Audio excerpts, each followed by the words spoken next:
आज हमारे सनातन धर्म की यह स्थिति है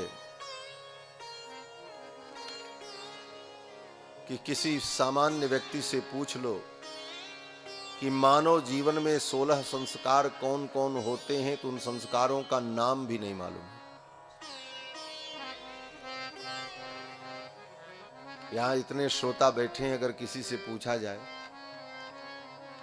कि भाई 16 संस्कारों का नाम तुम बता दो एक क्रम से, जन्म से लेकर मृत्यु पर्यंत मानव के जीवन में जो 16 संस्कार आवश्यक हैं, जिनका वर्णन शास्त्रों ने किया है और जो जीवन में अनिवार्य हैं, उनका नाम क्या है, नाम तक नहीं पता। और भारत को विश्व गुरु बनाने का डंका पीट रहे हैं। हमको हंसी आती, मैं बहुत कड़वा बोलता, मुझे हंसी आती है और दया भी आती है ऐसे उन धुरंधरों पर जो लोग डंका बजा रहे हैं कि हम विश्व गुरु बनने जा। ऐसे विश्व गुरु बनोगे? विश्व गुरु ऐसे ही बन जाएगा कोई? विश्व गुरु बनने के लिए पहले अपने उस सामर्थ्य को सिद्ध करो। भारत तो विश्व गुरु है, भारत को विश्व गुरु बनने की आवश्यकता नहीं, तो बना बनाया है, लेकिन वो अपने गुरुत्व को जो खो रहा है उसे बचाने की आवश्यकता है। अपने विश्व गुरुत्व को वो खो रहा है। भारत तो विश्व गुरु है। इसी अयोध्या की धरती में बैठकर श्री मनु जी महाराज ने कहा था, एतद् देश प्रसूतस्य सकाशादग्र जन्मना स्वम स्वम चरित्रम शिक्षेरन पृथिव्याम सर्वमानवाः। पृथ्वी के सभी मानव, यहां रहने वाले अग्रजन्मा विद्वानों से अपने चरित्र की शिक्षा ग्रहण करें। जिस दिन ये पंक्ति चरितार्थ होगी उस दिन भारत विश्व गुरु हो जाएगा। उन अग्रजन्मा मनीषियों के द्वारा अपने चरित्र की शिक्षा को जिस दिन हम प्राप्त करने लग जाएंगे उस दिन विश्व गुरु बन जाएंगे।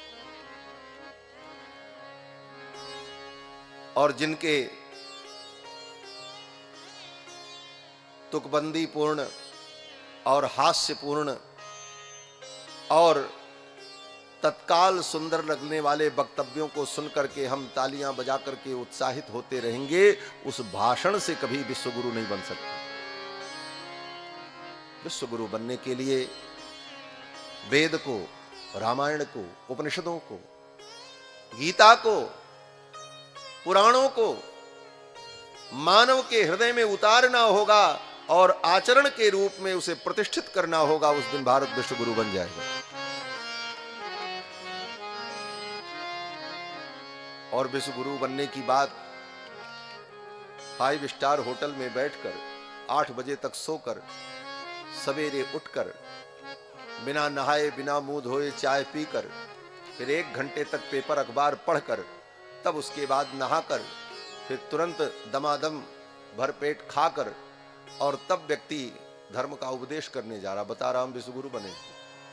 तुम्हारे इस आचरण से विश्व गुरु बनेगा?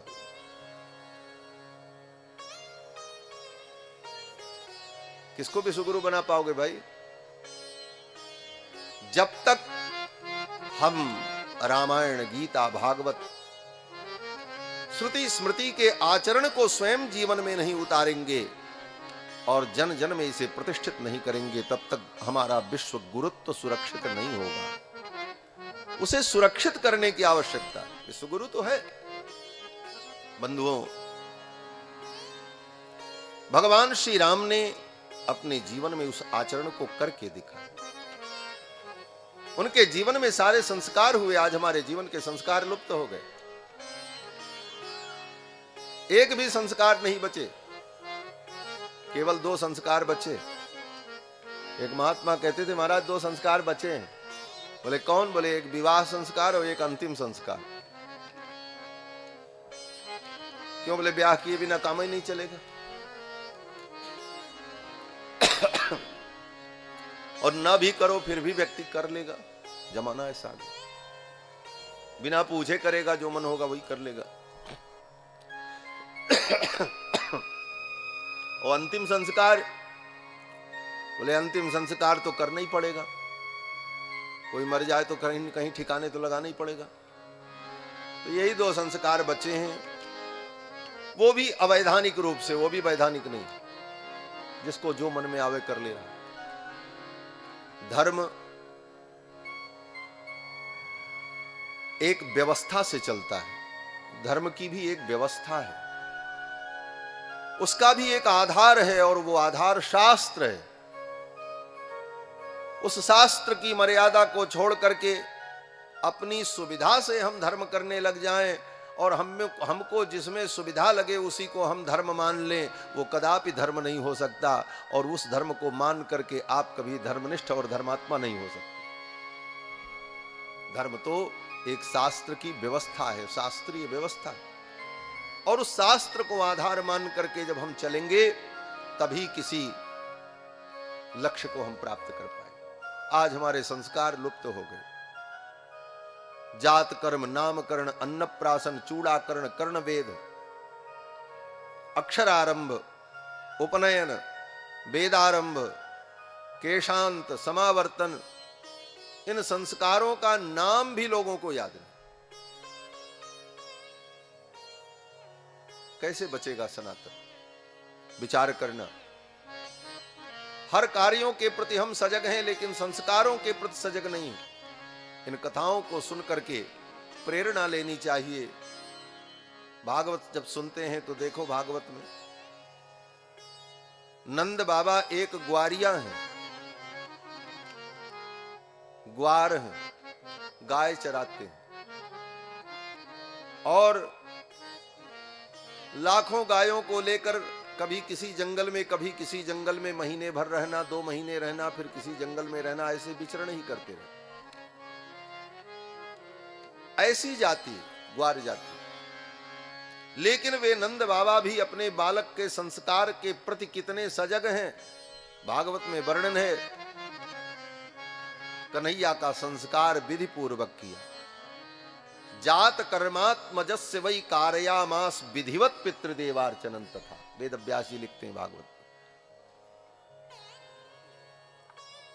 विधि पूर्वक किया। आज हम इन संस्कारों के प्रति सजग नहीं। भगवान श्री राम गुरुकुल से पढ़ करके लौटे, उनका समावर्तन संस्कार हुआ। समावर्तन संस्कार के बाद अयोध्या में रहकर पिता के राज्य कार्य में सहयोग करने लगे और अपने क्षत्रिय धर्म का पालन करने लगे। राम जी क्षत्रिय हैं,